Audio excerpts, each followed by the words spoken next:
Today we're going to turn one of the wheels of this penny farthing electric, thus creating an electric penny farthing. But first, some history. The penny farthing was invented by British engineer James Starling in the late 1800s.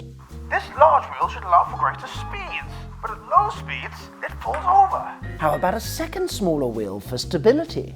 A smaller wheel for stability. The two wheels look like a penny next to a farthing. I wonder what I shall call it. The penny farthing? The penny farthing. You're a genius. So which wheel should we make electric? We've got the penny wheel, which is huge, got no brakes and has got pedals, or the farthing wheel, which is smaller, got brakes and no pedals. Let's do the farthing wheel. Then fit the display and the connector to the handlebars. And the battery just clicks in like that. Now all that's left over is to take it for a spin. I'm sure you're wondering, how does one ride an electric penny farthing? I'm wondering that too. Luckily, I'm here with penny farthing expert and CEO of Swytch, Oliver. So what you're going to do is put your right foot on this little peg, then you're going to stand up and let the motor scoot you away.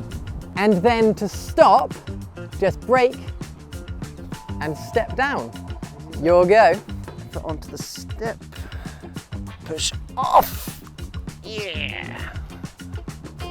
Now brake and step off. Aha! Now the hard bit. I'll just scoot off. So you stand up and find the seat and let the pedals find your feet, and there you go. So now you're going to reach back, find the pegs, step down. Easy as that.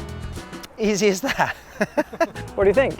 I very much appreciate the demonstration, but I think I'm going to stick to the scooting. Toodaloo. Toodaloo!